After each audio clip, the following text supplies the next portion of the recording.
Estimados hermanos y amigos, el tema de hoy es una epístola para hacer volver al Evangelio verdadero. El Evangelio es la buena nueva de salvación de parte de Dios en Cristo su Hijo, a quien entregó por la vida del mundo, para que todo aquel que en él cree tenga el perdón de pecados y no se pierda, sino que tenga vida eterna. Esta buena nueva fue anunciada desde la antigüedad más remota y cumplida en Jesús, el Mesías, en todos los términos y detalles descritos en las palabras de los profetas del Antiguo Testamento. Por tanto, el Señor Jesús no vino a establecer una salvación ajena a las promesas de Dios, ni a crear un modo de creer en Dios y de acercarnos a Él distinto del que siempre se había revelado en el pasado. Lo nuevo de y en Cristo tenía que ver con la luz que el cumplimiento de lo oculto aporta a lo velado o encubierto. No es lo mismo el negativo que la foto hecha del mismo. El primero es difuso y confuso, el segundo es claro y cierto. Quienes no distinguieron entre estas pequeñas diferencias entre profecía y cumplimiento cayeron en el error de creer y propagar un evangelio diferente. Y el apóstol Pablo fue comisionado por Dios para corregir el falso evangelio en una carta. La epístola a los Gálatas fue escrita para hacer volver al evangelio verdadero a creyentes desviados de la fe. La epístola a los Gálatas fue escrita por el apóstol San Pablo a unas iglesias cristianas gentiles fundadas por él mismo en la provincia romana de Galacia, en Asia Menor. Según nos dice Gálatas 1:1 al 4. Pablo, apóstol, a las iglesias de Galacia, gracia y paz de Dios el Padre y de nuestro Señor Jesucristo, el cual se dio a sí mismo por nuestros pecados. A estas iglesias se les anunció el Evangelio, que Pablo había recibido directamente del Señor Jesucristo. En Gálatas 1:11 al 12, él nos dice: hermanos, el Evangelio anunciado por mí no es según hombre, pues yo ni lo recibí ni lo aprendí de hombre alguno, sino por revelación de Jesucristo. El propio Pablo era un ejemplo del cambio real que produce la salvación. Gálatas 1:13 y 15 al 16. Él dirá: en otro tiempo en el judaísmo perseguía a la iglesia de Dios, pero cuando agradó a Dios, que me apartó desde el vientre de mi madre y me llamó por su gracia para revelarme a su Hijo, para que le predicase entre los gentiles. De esta manera tan breve, pero tan profunda al mismo tiempo, Pablo nos cuenta un poco de su experiencia de salvación. Él, a partir de ese cambio, se convirtió en un predicador del Evangelio y lo fue anunciando por todas partes. Y entre esas partes estaba Galacia. Allí predicó el Evangelio y allí se formó una iglesia. Una iglesia que durante bastante tiempo fue fiel al Evangelio. Pero llegó un momento en que se apartaron del sano y recto Evangelio para seguir uno falso, como nos cuenta Gálatas 1:6 al 8. Allí dirá Pablo: estoy maravillado de que tan pronto os hayáis alejado del que os llamó por la gracia de Cristo para seguir un evangelio diferente. No que haya otro, sino que hay algunos que os perturban y quieren pervertir el evangelio de Cristo. Mas si aún nosotros o un ángel del cielo os anunciare otro evangelio diferente del que os hemos anunciado, sea anatema. después de un tiempo siguiendo fielmente al Señor, mucho o poco, según se mire, según el texto que acabamos de leer, poco tiempo, fue pronto el tiempo de su alejamiento de los caminos rectos del Señor. Esta iglesia de Galacia, que había recibido el sano evangelio de Pablo, ahora, un tiempo después, se había apartado de la sana doctrina y seguía un evangelio diferente. ¿Cómo sucedió esto? Estas iglesias fueron influidas por judíos, presuntos cristianos, los llamados judaizantes. Gálatas 2, 4 al 5. Y esto por los falsos hermanos introducidos a escondidas, que entraban para espiar nuestra libertad que tenemos en Cristo Jesús, para reducirnos a esclavitud, a los cuales ni por un momento accedimos a someternos, para que la verdad del Evangelio permaneciese con vosotros. Aquellos judíos que presuntamente habían creído en Cristo iban por diferentes lugares, por diferentes iglesias, sembrando la semilla del error.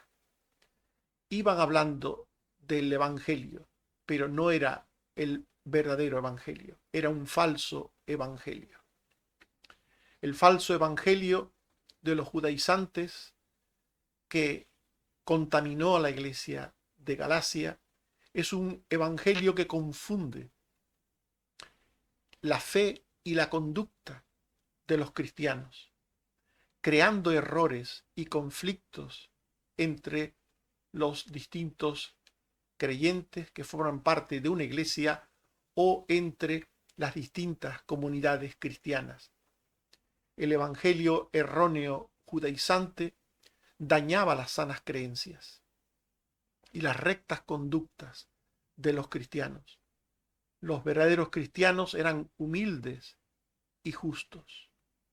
Gálatas 2, 11 al 14. Cuando Pedro vino le resistí, porque era de condenar, pues antes que viniesen algunos de Jacobo, comía con los gentiles, pero después se apartaba, porque tenía miedo de los judíos, y en su simulación participaban otros judíos. Aún Bernabé fue arrastrado por la hipocresía de ellos. Cuando vi que no andaban rectamente, conforme a la verdad del Evangelio, dije a Pedro, si tú siendo judío vives como los gentiles y no como judío, ¿por qué obligas a los gentiles a judaizar? Este evangelio erróneo era contaminante. Hasta el apóstol Pedro fue contaminado por el falso evangelio de los judaizantes. No que él siguiera la doctrina judaizante, pero sí se dejaba llevar por los prejuicios de ellos. Según acabamos de leer, cuando Pedro estaba en las iglesias gentiles, se comportaba de una forma natural, de una forma acorde al creyente en general que trata con todas las personas por igual. Así era Pedro.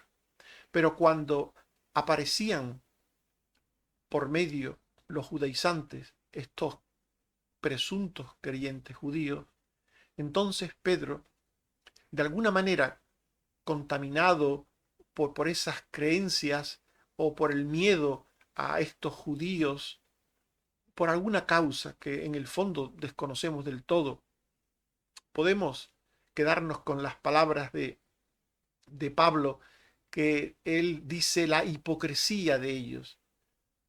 ¿Era esta la razón? Podía ser perfectamente una actitud hipócrita. Es decir, que en el fondo Pedro no creía nada de lo que los judaizantes enseñaban, pero que de alguna manera se comportaba de manera teatral, de manera hipócrita, cuando estaban ellos, para aparentar que él tenía una relación con los gentiles distinta a la que solía tener, una relación con los gentiles acorde al pensamiento judaizante. Y dice el texto que Pedro se apartaba de los gentiles. Y esto hace que Pablo se lo reproche. Dice Pablo que era de condenar la actitud de Pedro. Y Pablo se lo reprochó y le reprendió públicamente. Si tú siendo judío vives como los gentiles y no como judío, ¿por qué obligas a los gentiles a judaizar? Así se lo plantea Pablo a Pedro. Y es que los judíos cristianos, estos judíos que tenían un falso evangelio, creían tener privilegios en el evangelio por el hecho de ser judíos. Creían que por ser judíos eran creyentes de primera y que los gentiles eran creyentes, sí, pero como si fueran de segunda. Y estos judíos creyentes menospreciaban a los gentiles cristianos, tratándolos con los escrúpulos raciales judíos. Pedro había entendido que los gentiles cristianos estaban en plena igualdad ante Dios. Lo había entendido porque Dios se lo había revelado, según nos cuenta el libro de los Hechos. Por tanto, Pedro sabía que Dios trataba por igual a judíos y gentiles, que la salvación era por igual para judíos que para gentiles. Él lo sabía. Sin embargo, cuando estaba ante estos judíos presuntamente cristianos, se comportaba entre ellos de una manera distinta a la que solía tener. Pedro, cuando estaba solo con gentiles, se comportaba como un gentil más. Cuando Pedro estaba con gentiles y judíos creyentes, entonces judaizaba, entonces hipócritamente se apartaba de los gentiles. Esto, evidentemente, era una conducta, como hemos leído, digna de reproche. Y por eso Pablo le reprendió. Y es que el evangelio erróneo no solamente se basa en creencias teóricas erróneas, sino que el evangelio erróneo comporta también prácticas de conducta erróneas.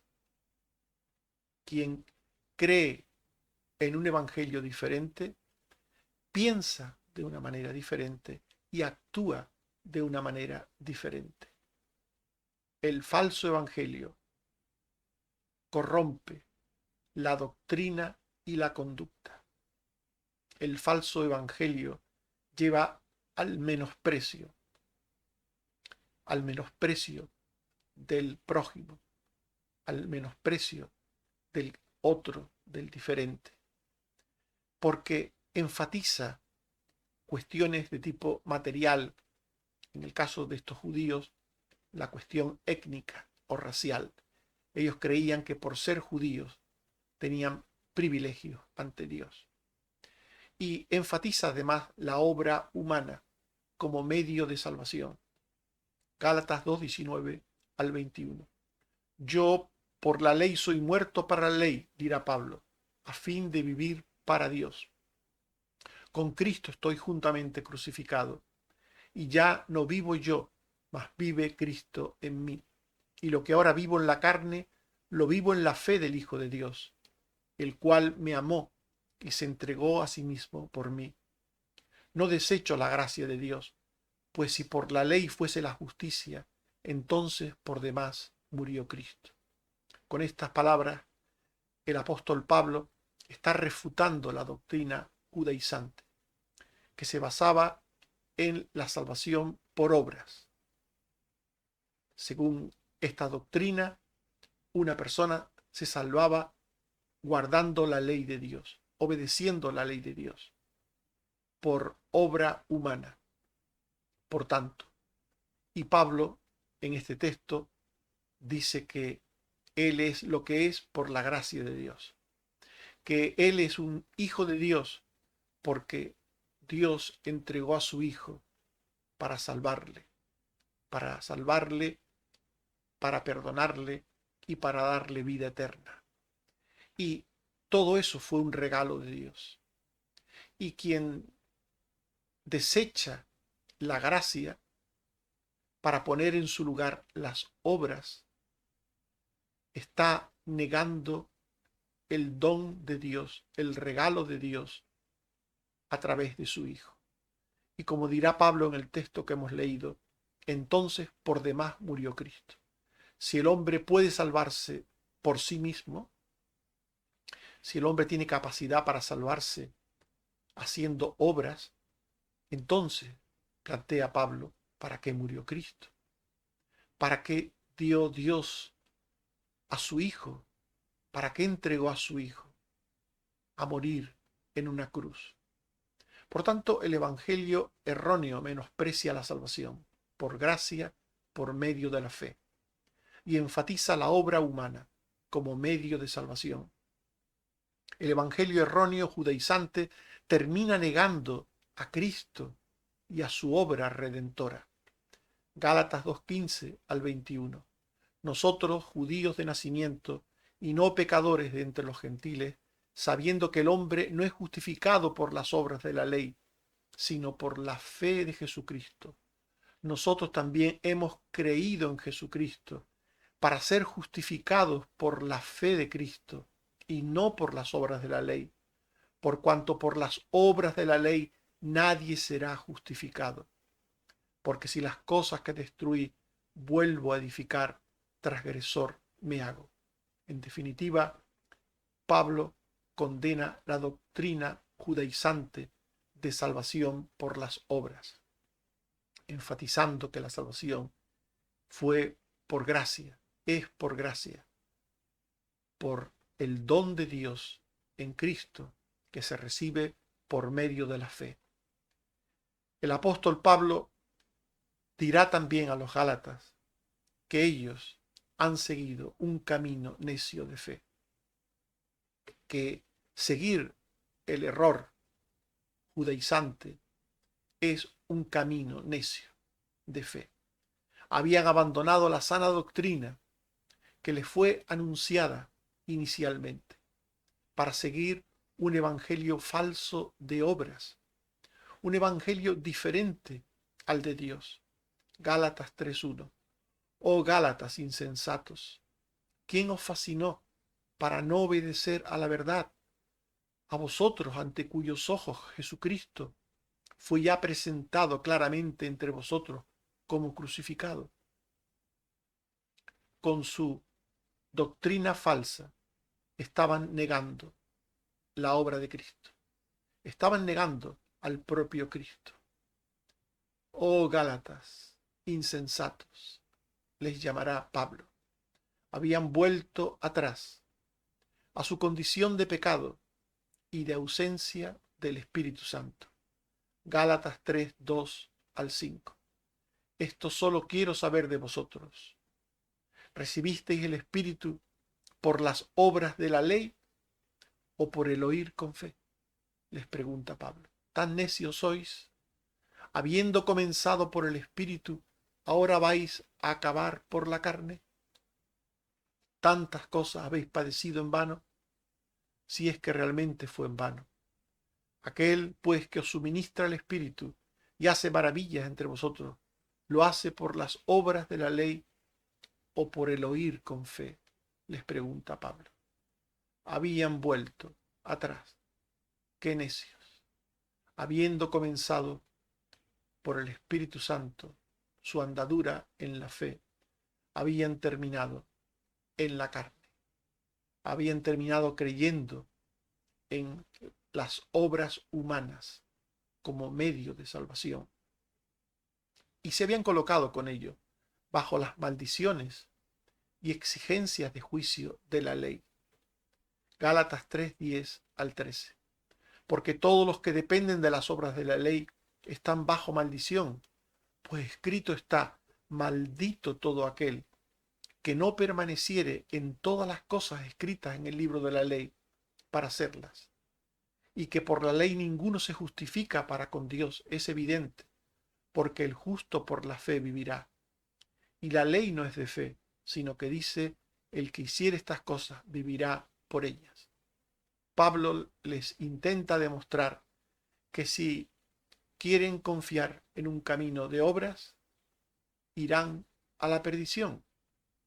No solamente porque el ser humano no puede salvarse por las obras, sino que si intenta seguir ese camino, irá directamente al abismo de la perdición. ¿Por qué? Porque lo que dice la ley es que el hombre tiene que guardar toda la ley y siempre tiene que guardar toda la ley. Y nadie puede guardar la ley siempre, en todo momento. El ser humano en algún momento peca, en algún momento cae y peca y transgrede la ley, porque nadie es perfecto, nadie puede obedecer siempre. Cualquiera puede obedecer durante un tiempo, pero nadie puede obedecer siempre. Por tanto, el que se coloca bajo la salvación por obras, la salvación por medio de cumplir la ley, se coloca al borde de un precipicio. Porque en el instante que desobedezca la ley, de hecho, de pensamiento, de forma pequeña o de forma grande, en el momento que la desobedezca, el peso de la ley le cae sobre él y le condena. Por tanto, el camino de salvación por obras es un camino de muerte, porque nadie puede seguir en ese camino siempre. Puede un tiempo y generalmente un breve tiempo, porque el ser humano tiene una tendencia a pecar de pensamiento o de obra. Por tanto, la gracia de Dios no solo es lo que Dios dice que nos salva, sino es lo único que puede conducir a una persona hasta el final. Porque la gracia es el don de la misericordia divina. El don que por misericordia provee un Salvador. El don que hace que ese Salvador esté siempre atento y dispuesto a perdonarnos. No es que el Salvador nos perdonó un día, sino que el Salvador nos perdona todos los días de nuestra vida. Porque aunque seamos creyentes, seguimos pecando. Tristemente, así es la naturaleza humana. Aún los creyentes pecan. Por eso la Biblia, desde el principio, nos cuenta los errores, los fallos de los creyentes. Desde el principio, la Biblia nos habla de cómo los mismos creyentes pecaban, erraban, mostrándonos con esto que perfecto no hay nadie entre los hombres. Ninguno. No hay justo ni aun uno. No hay quien haga lo bueno. No hay ni siquiera uno. Por tanto, Pablo explica una vez más a los Gálatas que la salvación es por gracia. Después de haberles dicho que han seguido el error de los judaizantes de la salvación por obras, pasa una vez más a decirles que la salvación es por gracia y que la gracia es eterna y que la gracia es anterior a cualquier coyuntura terrena temporal como la ley mosaica dada a Israel. Los Gálatas debían volver a la verdad antigua, a la verdad primigenia, a la verdad de que la salvación es un don de Dios entregando a su Hijo para la salvación de todo aquel que en él cree. Y este don de Dios fue anunciado desde el principio a Abraham. A él se le dijo, en tu simiente serán benditas todas las naciones de la tierra. Y esto Pablo se lo dice a los Gálatas en el contexto de esa vuelta a la sana doctrina que Pablo quiere hacer con ellos. Mirad, las mismas frases que he mencionado, mirad el contexto en el que la dice Pablo. Dice Gálatas 3, 6 al 9. Así Abraham creyó a Dios y le fue contado por justicia. Sabed, por tanto, que los que son de fe, estos son hijos de Abraham.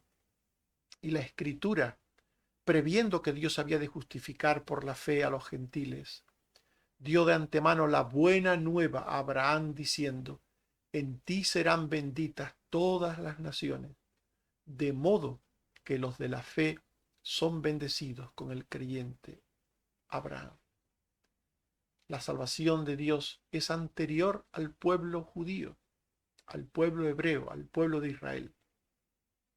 Dios le dio a Abraham la promesa de la salvación a través de su simiente, el Cristo, el Mesías.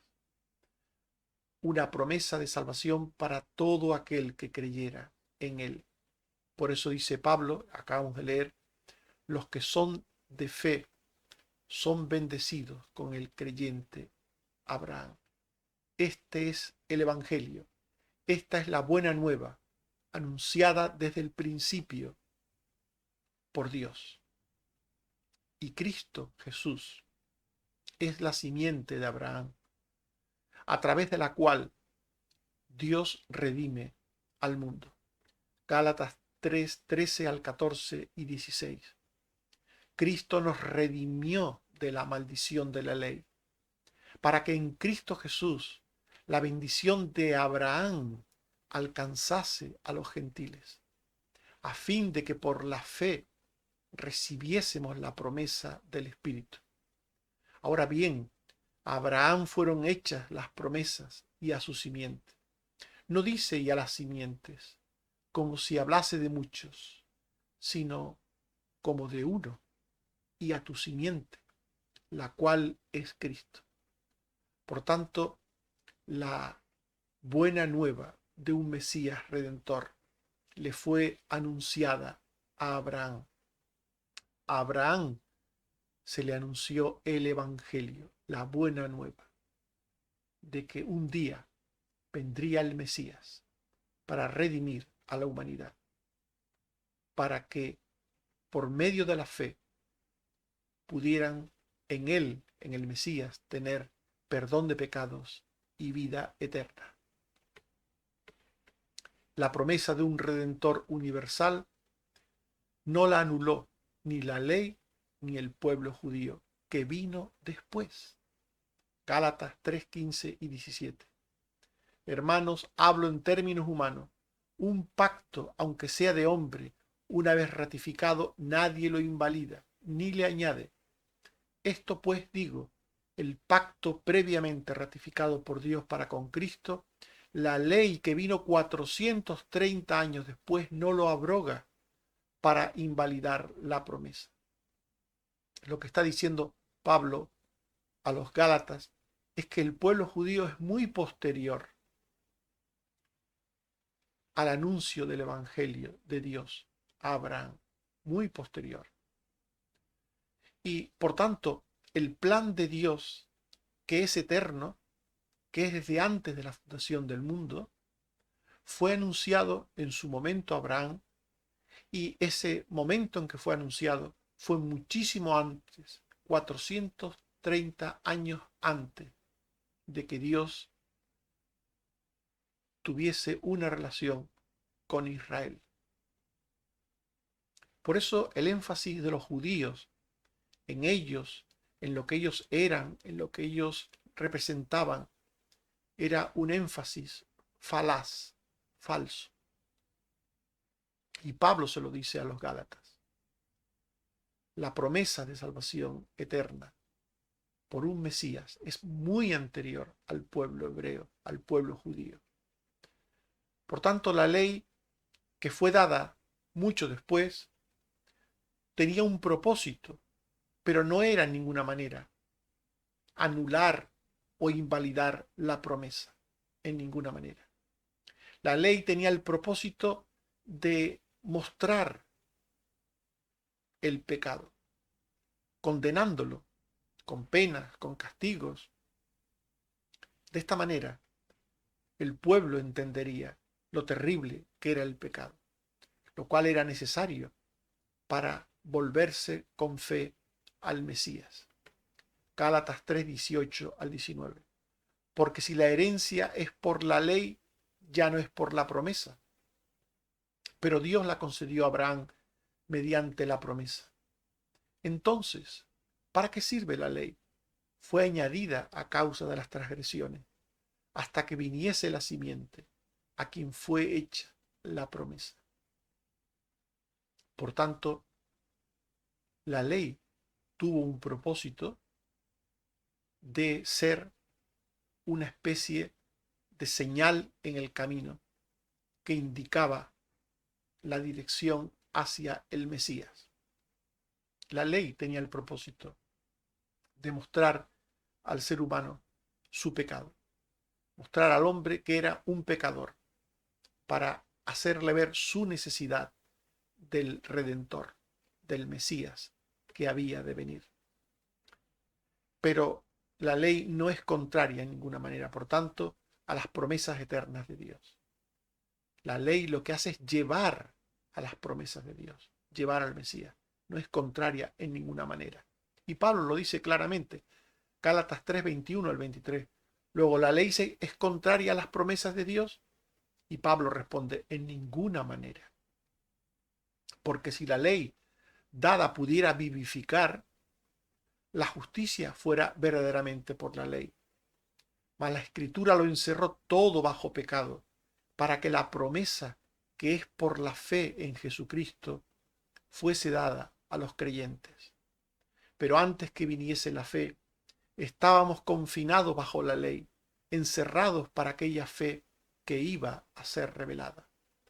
Por tanto, el propósito de la ley era puramente pedagógico. Era enseñarnos cuál era nuestra condición humana, de pecado, de necesidad de un redentor, y que esto solo podía ser por la gracia de Dios. La fe es un don de Dios. El arrepentimiento es un don de Dios, que nos viene dado por la palabra de Dios aplicada al corazón por el Espíritu Santo. Y cuando una persona escucha la palabra de Dios, escucha la ley que habla del pecado, que condena el pecado, que dice que los pecadores merecen la muerte. Cuando una persona escucha esto, esto le lleva al arrepentimiento y a la fe en el Cristo Redentor, para justificación de sus pecados. Gálatas 3, 24 al 26 y 28 al 29. De manera que la ley ha sido nuestro ayo, nuestro maestro, nuestro guía, para llevarnos a Cristo, a fin de que fuésemos justificados por la fe. Pero venida la fe, ya no estamos bajo ayo, pues todos sois hijos de Dios por la fe en Cristo Jesús.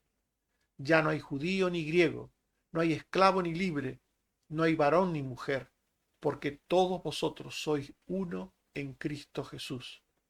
Y si vosotros sois de Cristo, ciertamente linaje de Abraham sois, y herederos según la promesa.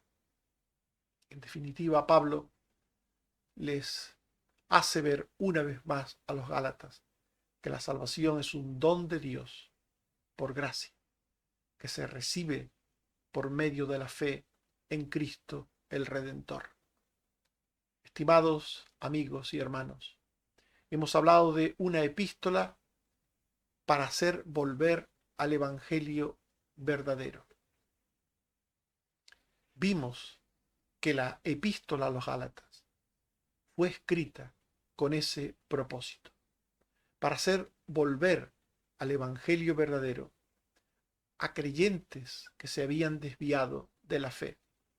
El falso evangelio entonces y también ahora confunde la fe y la conducta de los cristianos, creando errores y conflictos entre ellos.